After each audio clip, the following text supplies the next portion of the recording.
நபி ஸல்லல்லாஹு அலைஹி வஸல்லம் சொல்கிறாங்க, மரண வீடுகளில் மனிதர்களுடைய நாவின் வழியாக வானவர்கள் பேசுகிறதா சொல்கிறாங்க. நபி ஸல்லல்லாஹு அலைஹி வஸல்லம் காலத்தில் இதே மாதிரி ஒரு நிகழ்வு அரங்கேறும் பொழுது மக்கள்லாம் நல்ல விதமாக பேசிக்கிட்டு இருக்கிறத பார்த்துட்டு நபி ஸல்லல்லாஹு அலைஹி வஸல்லம் நன்மை உறுதியாயிடுச்சு அப்படிங்கிற மாதிரி கருத்துப்பட சொல்லிட்டு இந்த விஷயங்களை விளக்குறாங்க.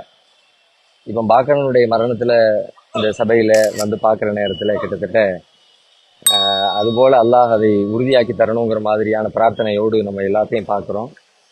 நன்மை உறுதியாயிடுச்சு என்று சொல்லத்தகுந்த வகையில் எல்லாருடைய வாய்கள்லையும் அவரை பற்றியான நல்ல நினைவுகளை, அவருடைய அன்பை, அரவணைப்பை, அவருடைய சமூக போராட்டத்தை, அவருடைய கடந்த கால வாழ்க்கையில் அவரை சந்தித்த பல நிகழ்வுகளை பேசிக்கிட்டு இருக்கிறாங்க. அல்லாஹ் அவருக்கு அதை உறுதி செய்கிற வகையில் மறுமையில் ஜன்னத்துல் ஃபிர்தௌஸை வழங்கணும் அப்படின்னு இந்த நேரத்தில் துவா செஞ்சுக்கிறோம். அடுத்து சில மனிதர்களோட இணங்கி வாழ்கிறது கொஞ்சம் சிரமமாக இருக்கும். அவங்களுடைய கேரக்டர், அவங்களுடைய கடுகடுப்பு, அவங்களுடைய சுபாவத்தினால இணங்கி நிற்கிறது கொஞ்சம் சிரமமாக இருக்கும்.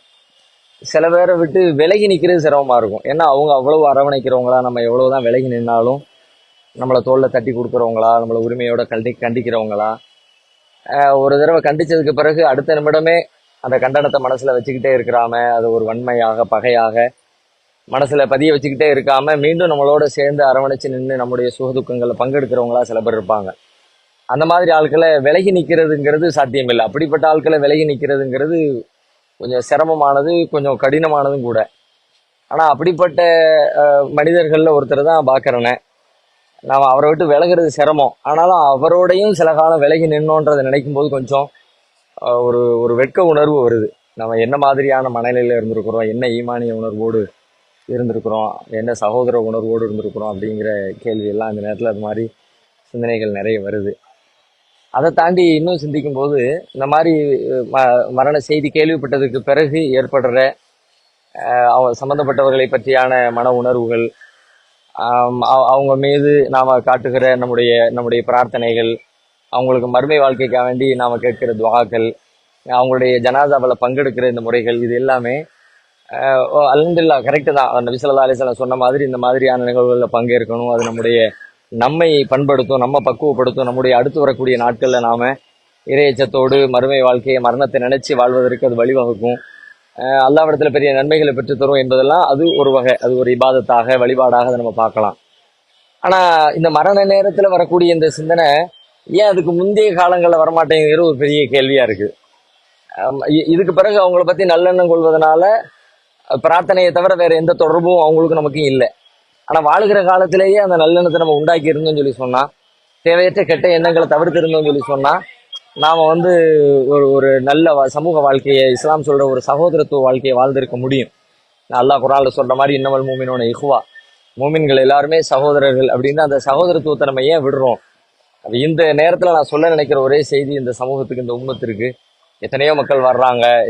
இப்போ எத்தனையோ அரசியல்வாதிகளை பார்த்துட்டேன், எத்தனையோ பத்திரிகையாளர்களை பார்த்துட்டேன், மீடியாக்காரங்களை பார்த்துட்டேன், யூடியூப்பில் பதிவு போடக்கூடியவங்களை பல பேரை இந்த சபையில் நான் பார்த்துட்டேன். எல்லாரும் வந்திருக்காங்க.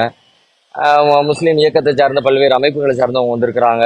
தொழிலதிபர்களை பார்க்குறேன், வழக்கறிஞர்களை பார்க்குறேன், பல பேர் பார்க்குறேன். அதில் கடந்த காலத்தில் முரண்பட்ட மனிதர்களையும் பார்க்குறேன், இணங்கி நின்ற மனிதர்களையும் பார்க்குறேன். ஆனால் இந்த நேரத்தில் நமக்கு ஏற்படக்கூடிய அந்த விலகி நின்ற மக்களுக்கு சொல்கிறேன், இது மாதிரி நம்ம வாழ்க்கையில் எத்தனையோ பேரோட விலகி நம்ம நிற்கிறோம். கண்டிப்பாக மரண நேரத்தில் அது நம்ம ஒரு பெரிய உழுக்கும். நம்ம அன்னைக்கே சேர்ந்துருக்கலாமோ, அன்னைக்கே பேசியிருக்கலாமோ.